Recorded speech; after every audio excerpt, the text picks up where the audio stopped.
নমস্কার বন্ধুরা, welcome to cricket and football hub. তো বন্ধুরা, এই ভিডিওতে তোমাদের মধ্যে বেশ কয়েকটা গুরুত্বপূর্ণ আপডেট নিয়ে আলোচনা করার আছে। সেহেতু ভিডিওটা একটুও না স্কিপ করে তোমাদের পুরোটা দেখার অনুরোধ থাকলো। আর তোমরা যারা আমাদের এই চ্যানেলে প্রথমবার এসেছো তারা কিন্তু অবশ্যই ভিডিওতে লাইক দিয়ে চ্যানেলটা সাবস্ক্রাইব করে রেখো, কারণ তুমি কিন্তু এখানে তোমার প্রিয় দলের সমস্ত রকম খেলার খবর সবার আগে পেয়ে যাবে। তো চলো আর দেরি না করে আজকের ভিডিওর মেইন টপিকগুলো নিয়ে আলোচনা শুরু করা যাক। সো ফার্স্ট অফ অল, যদি আমাদের জাতীয় দলের হেড কোচের বিষয় নিয়ে কথা বলা যায়, তো গতকাল তোমাদের জানিয়েছিলাম মার্কাস মার্গুলাওয়ের রিপোর্ট অনুযায়ী বার্সেলোনার লেজেন্ড জাভি তিনি আমাদের জাতীয় দলকে কোচিং করানোর জন্য আবেদন জানিয়েছিলেন। আর এমনটাই কিন্তু জানিয়েছিল এআইএফএফ এর ফুটবল ডাইরেক্টর সুব্রত পাল। এবং সুব্রত পাল তিনি এটাও জানায় জাভির নামটা দেখে তারা রীতিমতন হতভম্ব হয়ে গেছিল, এবং তিনি জানান জাভিকে অ্যাপ্রোচ করার মতন অর্থ এআইএফএফ এর কাছে নেই, তাই তারা জাভিকে রিজেক্ট করে দিতে বাধ্য হয়। তবে মার্কাস মার্গুলাওয়ের করা এই রিপোর্টের পর থেকেই রীতিমতন কিন্তু ভারতীয় ফুটবল মহলে হইচই পড়ে যায় এই বিষয়টা নিয়ে। কিন্তু অবশেষে যেমনটা জানা যায়, জাভি তিনি ভারতের জাতীয় দলকে কোচিং করানোর জন্য কোনোরকম আবেদনই করেননি। সেক্ষেত্রে হতে পারে কেউ জাভির নামে ফেক অ্যাকাউন্ট খুলে তিনি অ্যাপ্লাই করতে পারেন, এবং এআইএফএফ সেটাকে কোনো মতনভাবে ভেরিফাই না করেই নিউজটাকে ব্রেক করেছে। নাহলে আবার এমনটাও হতে পারে এআইএফএফ এর কর্মকর্তারা নিজেদের ক্রেজটাকে বাড়ানোর জন্য এমনটা করেছে। তবে আলটিমেটলি ভাবে জাভিদ সে কিন্তু কোনোরকমভাবেই আবেদন জানায়নি আমাদের জাতীয় দলকে কোচিং করানোর জন্য। আর এমনটাই কিন্তু এই মুহূর্তে দাঁড়িয়ে লেটেস্ট আপডেট বেরিয়ে এসেছে। তো যাই হোক, জাভির মতন হাই প্রোফাইল কোচকে যে আমাদের ভারতীয় ফুটবলের হেড কোচের পদে আমরা দেখতে পাবো না, সেটা কিন্তু অনেক ভারতীয় ফুটবল সমর্থকদের কাছেই নিশ্চিত ছিল। কিন্তু এআইএফএফ তারা আমাদের জাতীয় দলের জন্য যে 3 জন কোচের নাম শর্টলিস্ট করেছে, তারা কি আদতেও আমাদের ভারতীয় ফুটবলের উন্নতি এনে দিতে পারবে? এটাই কিন্তু এখন লাখ টাকার প্রশ্ন। কারণ স্টিভেন কনস্ট্যান্টাইন সে যে যুগে ভারতকে সফলতা এনে দিয়েছিল, সেই সময়ের ফুটবল আর এখনকার ফুটবলের মধ্যে কিন্তু আকাশ পাতাল ফারাক সৃষ্টি হয়েছে। ইভেন পাকিস্তানের জাতীয় দলকেও তেমন একটা কিন্তু সফলতা এনে দিতে পারেননি স্টিভেন কনস্ট্যান্টাইন, যার ফলে পাকিস্তানের ফুটবল ফেডারেশন তারা কিন্তু স্টিভেন কনস্ট্যান্টাইনকে স্যাক করে দেয়। সেহেতু স্টিভেন কনস্ট্যান্টাইন তিনি আগে আমাদের ভারতীয় ফুটবলকে সফলতা এনে দিয়েছে মানে এই নয় যে তিনি আবারও আমাদের ভারতীয় ফুটবলকে সফলতা এনে দিতে সক্ষম হবেন। এর পাশাপাশি 52 বছর বয়সী স্লোভাকিয়ান কোচ স্টিফান তার্কোভিচকেও কিন্তু শর্টলিস্ট করে রেখেছে এআইএফএফ। তো এই স্টিফান সেও যে খুব একটা হাই প্রোফাইল কোচ তেমনটা বলা যাবে না। ইভেন তিনি তার কোচিং ক্যারিয়ারে স্লোভাকিয়া এবং কিরগিজস্তানের এই দুটি দেশের জাতীয় দলকে কোচিং করিয়েছেন, যেখানে তিনি মোট 40টা ম্যাচের মধ্যে 13টা ম্যাচে জয়, 11টা ম্যাচে ড্র এবং 16টা ম্যাচে হারের মুখ দেখেছেন। সেহেতু স্টিফান সেও যে একটা খুব হাই প্রোফাইল কোচ তেমনটা মোটেও বলা সঠিক হবে না। এবার পড়ে থাকলো খালিদ জামিল। তো আমাদের স্বদেশী কোচ খালিদ জামিল সত্যিই খুব দারুণ কাজ করেছে আইএসএল মঞ্চে। কিন্তু সবথেকে বড় প্রশ্ন হচ্ছে ক্লাব ফুটবল আর জাতীয় ফুটবলের মধ্যে হিউজ ডিফারেন্স আছে। খালিদ জামিলের তুলনায় মানালো মার্কোয়েজ ঢোকার সাকসেস রেটটা কিন্তু যথেষ্ট হাই। সো মানালো মার্কোয়েজ ঢোকা তিনি যেখানে আমাদের জাতীয় দলকে সফলতা এনে দিতে সম্পূর্ণ ব্যর্থ হয়েছে, সেখানে দাঁড়িয়ে খালিদ জামিল কতটা সফলতা লাভ করতে পারবে সেই নিয়ে কিন্তু একটু হলেও সংশয় থেকেই যাচ্ছে। তবে আমি খালিদ জামিলকে বা বাকি দুজনের মধ্যে কাউকেই ক্রিটিসাইজ করছি না, আর আমার কিন্তু এতটা সামর্থ্যও নেই। কিন্তু প্রসঙ্গ যখন আমাদের জাতীয় দলকে কেন্দ্র করে, সেখানে দাঁড়িয়ে কিন্তু আমাদের সত্যিটাকে তুলে ধরতেই হবে। তবে এআইএফএফ এর তরফ থেকে যে 3 জন কোচকে শর্টলিস্ট করা হয়েছে, সেই 3 জন কোচের মধ্যে থেকে খালিদ জামিল আমার মতে বেস্ট হবে। সেহেতু এখন খালিদ জামিলের হাতেই আমাদের জাতীয় দলের দায়িত্বভারটাকে তুলে দিয়ে দেখা যাক তিনি কতটা আমাদের জাতীয় দলকে সফলতা এনে দিতে পারেন। তো যাই হোক, আমার পার্সোনাল মতামত হিসাবে অ্যান্তোনিও লোপেস আবাসের মতন অভিজ্ঞতা সম্পন্ন কোচ যিনি প্লেয়ারদের মধ্যে থেকে সেরাটা তুলে আনার ক্ষমতা রাখেন, তো এই টাইপের কোচ কিন্তু আমাদের জাতীয় দলের জন্য বেস্ট হতো। ইভেন কোচ অ্যান্তোনিও লোপেস আবাস তিনি গতবারেও আমাদের জাতীয় দলকে কোচিং করানোর জন্য আবেদন করেছিল, এবং এআইএফএফ এর তরফ থেকে কোচ অ্যান্তোনিও লোপেস আবাস এবং মানালো মার্কোয়েজ ঢোকা এই দুজনকেই তারা শর্টলিস্ট করেছিল।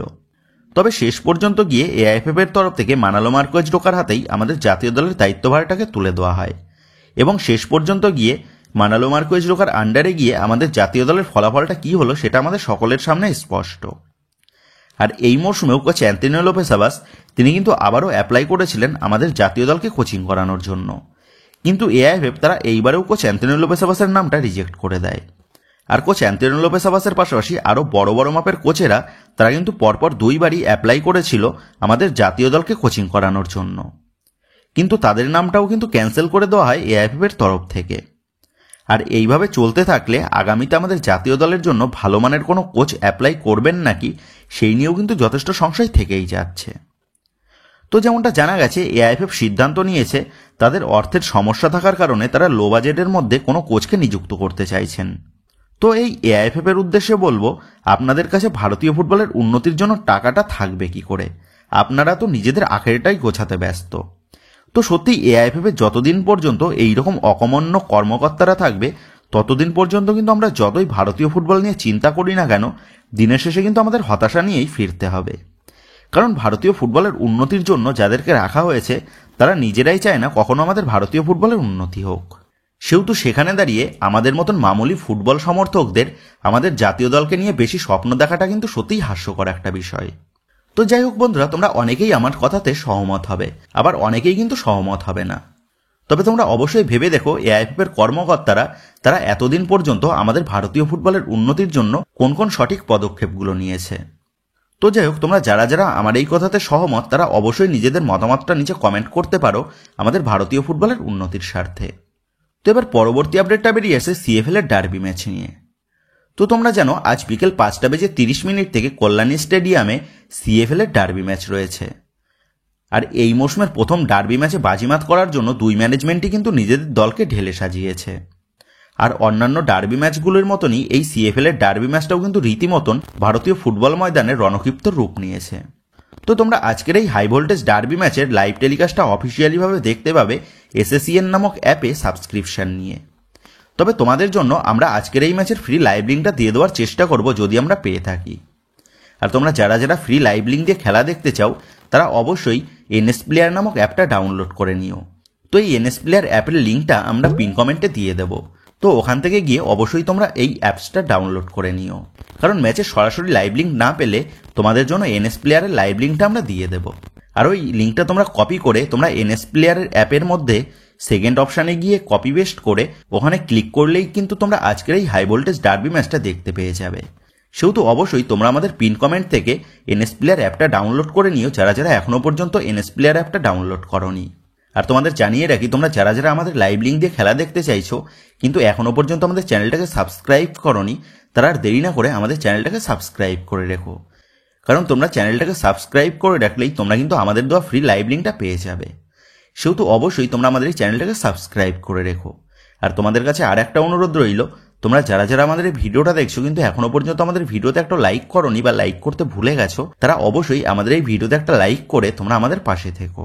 তো যাই হোক, এবার যদি আলোচনা করা যায় আজকের এই হাই ভোল্টেজ ম্যাচের জন্য দুই দলের সম্ভাব্য একাদশ কি হতে পারে, সেক্ষেত্রে সর্বপ্রথম ইস্টবেঙ্গলের প্লেইং 11 নিয়ে কথা বললে কোচ বিনো জর্জ তিনি কিন্তু 4-2-3-1 এই ফরমেশনে যেতে পারে, যেখানে দলের গোলকিপার পজিশনে দেখা যেতে পারে সিনিয়র গোলকিপার দেবজিৎ অথবা রিজার্ভ দলের গোলকিপার আদিত্যকে। দলের 4 ডিফেন্সের লেফট ব্যাক পজিশনে দেখা যাবে প্রভাত লাকড়াকে এবং রাইট ব্যাক পজিশনে দেখা যাবে সুমনকে এবং 2 সেন্টার ব্যাক পজিশনে দেখা যাবে চাকুমান্ডির সাথে রায়নাকে। মাঝমাঠের 2 ডিফেন্সিভ মিডফিল্ড পজিশনে দেখা যেতে পারে রামসাঙ্গার সাথে তন্ময়কে। তো এবার আপফ্রন্ট নিয়ে আলোচনা করলে আপফ্রন্টের লেফট উইংয়ে দেখা যাবে সায়ন ব্যানার্জিকে এবং রাইট উইংয়ে দেখা যাবে জেসিন্টিকে এবং দলের অ্যাটাকিং মিডফিল্ড পজিশনে অপারেট করতে দেখা যেতে পারে এডমন্ডকে এবং আজকের এই হাই ভোল্টেজ ম্যাচে দলের সিঙ্গেল স্ট্রাইকার হিসেবে দেখা যাবে ডেভিডকে। তো এইরকমই প্লেইং 11 নিয়ে আজ কিন্তু মাঠে নামতে পারে ইস্টবেঙ্গল। তো এবার যদি মোহনবাগানের সম্ভাব্য একাদশ নিয়ে আলোচনা করা যায়, সেহেতু কোচ ডেগি কার্ডোজো তিনিও কিন্তু এই ম্যাচে 4-2-3-1 এই ফরমেশনটাই ইউজ করতে পারেন, যেখানে দলের গোলকিপার পজিশনে দেখা যাবে দীপপ্রভাতকে। দলের 4 ডিফেন্সের লেফট ব্যাক পজিশনে দেখা যাবে কিস্কুকে এবং রাইট ব্যাক পজিশনে দেখা যাবে লিওয়ানকে এবং 2 সেন্টার ব্যাক পজিশনে দেখা যাবে সাইলের সাথে দীপেন্দুকে। দলের 2 মিডফিল্ডার হিসেবে দেখা যাবে সন্দীপের সাথে মিংমাকে। তো এবার আপফ্রন্ট নিয়ে আলোচনা করলে আপফ্রন্টের লেফট উইংয়ে থাকবে পাসাং এবং রাইট উইংয়ে থাকবে সালা। আর দলের অ্যাটাকিং মিডফিল্ড পজিশনের ভূমিকাটা আজকের ম্যাচে পালন করতে দেখা যেতে পারে কিয়ান নাসিরিকে এবং দলের সিঙ্গেল স্ট্রাইকার হিসাবে আজকের ম্যাচে দেখা যেতে পারে সুহেল আহমেদ ভাটকে। তো আজকের এই হাই ভোল্টেজ ডার্বি ম্যাচে এইরকমই কিন্তু প্লেইং 11 নিয়ে দুই দল নামতে পারে। তবে সবথেকে বড় চিন্তার বিষয় হচ্ছে লাগাতার 2-3 দিন বৃষ্টি হওয়ার কারণে আজকের মাঠটা কতটা খেলার উপযোগী থাকবে সেটাই কিন্তু দেখার বিষয় হবে। তো যাই হোক বন্ধুরা, তোমরা কমেন্ট করে জানিও মরশুমের প্রথম বড় ম্যাচে কোন দল জয়লাভ করতে পারে বলে তোমার মনে হচ্ছে। এই বিষয়ে তোমাদের মতামতটা অবশ্যই নিচে কমেন্ট করে জানিয়ে দিও। তো এবার নেক্সট আপডেটটা বেরিয়ে আসছে মোহনবাগান দলের স্প্যানিশ মনস্টার ডিফেন্ডার অ্যালবার্টো রড্রিগেজকে নিয়ে।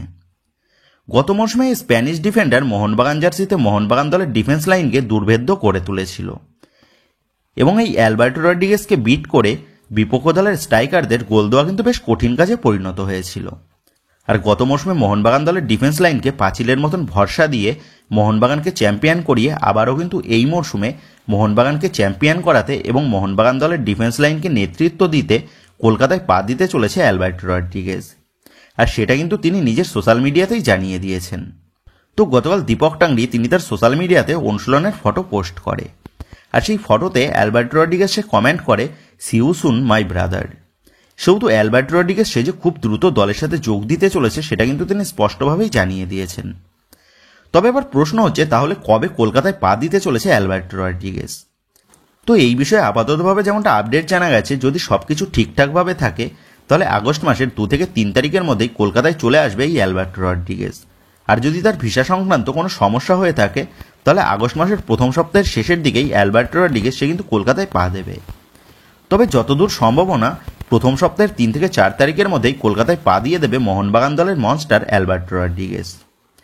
তো বন্ধুরা, গত মৌসুমে এই অ্যালবার্টো রড্রিগেজের পারফরমেন্সের নিরিখে তোমরা অ্যালবার্টো রড্রিগেজকে আউট অফ 10-এর মধ্যে কত স্কোর দিতে চাও তা অবশ্যই নিচে কমেন্ট করে জানিয়ে দিও। তো এবার লাস্ট আপডেটটা বেরিয়ে আসছে মহান স্কুটার তথা রঞ্জিত বাজাজকে নিয়ে। তো এই মুহূর্তে দাঁড়িয়ে যে যেমনভাবে পারছে সে কিন্তু তেমনভাবেই বাজিয়ে যাচ্ছে স্কুটার সাহেবকে। এই মৌসুমে আই লিগের শেষের দিকে থেকে ইতিমধ্যেই আই লিগ 2 এর জন্য রেলিগেটেড হয়ে গেছে স্কুটারের দল দিল্লি এফসি, এবং ইন্টারকাশি তারা যাতে এই মৌসুমে আই লিগ চ্যাম্পিয়ন না হয় সেই নিয়ে তিনি নিজের সাধ্য মতন কিন্তু চেষ্টা চালিয়েছিলেন। তবে দিনের শেষে গিয়ে সত্যের জয় হয়েছে এবং ইন্টারকাশি তারা আই লিগ চ্যাম্পিয়ন হয়েছে। আর ইন্টারকাশির আই লিগ চ্যাম্পিয়ন হওয়ার সাথে সাথেই দিল্লি এফসি তারা কিন্তু রেলিগেটেড হয়ে আই লিগ 2-তে চলে গেছে। আর রঞ্জিত বাজাজের কর্মকাণ্ডের জন্য ইন্টারকাশির গোলকিপার অরিন্দম ভট্টাচার্য তিনি কিন্তু রঞ্জিত বাজাজকে ট্রোল করতেও ছাড়লেন না। তো এই অরিন্দম ভট্টাচার্য সে গতকাল তার সোশ্যাল মিডিয়াতে একটা ফটো পোস্ট করে, যেখানে তাকে দেখা গেছে দুটো স্কুটারের সামনে দাঁড়িয়ে থাকতে। আর অরিন্দম ভট্টাচার্যের এইরকম ট্রোলমূলক পোস্ট দেখে ইতিমধ্যেই ভারতীয় ফুটবল মহলে গুঞ্জন উঠে গেছে অরিন্দম ভট্টাচার্য দুটো স্কুটারের পেছনে দাঁড়িয়ে রয়েছে, মানে এটা তিনি বোঝাতে চেয়েছেন দুটো স্কুটার তথা আই লিগ 2। আর এর পাশাপাশি অরিন্দম ভট্টাচার্য সে কিন্তু তার একটা পোস্টে রঞ্জিত বাজাজকে সরাসরিভাবে অপমান করেছে, যেখানে অরিন্দম দা তিনি লিখেছে, রঞ্জিত বাজাজ তুমি কি নিজেকে কোর্ট মনে করো? তুমি এখন তোমার রেলিগেটেড দলের দিকে মনোযোগ দাও গাধা রঞ্জিত বাজাজ। তো এইরকমই কিন্তু অপমানমূলক মন্তব্য করতে দেখা গেছে অরিন্দম ভট্টাচার্যকে রঞ্জিত বাজাজের উদ্দেশ্যে। তো এই রঞ্জিত বাজাজ সে আই লিগ থেকে আই লিগ 2-এ রেলিগেটেড হয়ে এমনিতেই করুণ পরিস্থিতির মধ্যে দিয়ে যাচ্ছে। আর এরপর যদি আনোয়ার আলীর কাছে মোহনবাগান জিতে যায় তাহলে রঞ্জিত বাজাজের পুরোটাই যে গেল সেটা বলাই যায়। আর দিল্লি হাইকোর্টের তরফ থেকে মোহনবাগান সুবিচার না পেলে মোহনবাগান যে নিশ্চিতভাবে ক্যাশের দ্বারস্থ হবে সেটা কিন্তু পরিষ্কার। সেহেতু এই রঞ্জিত বাজাজের যে বড় বড় ডায়লগ দেওয়ার দিন প্রায় শেষের দিকে সেটা নিশ্চিতভাবেই বলা যায়। সেক্ষেত্রে এখন এটাই দেখার বিষয় হবে এই আনোয়ার আলীর কেসটা কত দ্রুত নিষ্পত্তি ঘটানো হয় দিল্লি হাইকোর্টের তরফ থেকে। তো যাই হোক বন্ধুরা, তোমাদের মতে কি বলে, আনোয়ার আলীর কেসে মোহনবাগান নাকি আনোয়ার আলী, কে জিততে পারে বলে তোমার মনে হচ্ছে?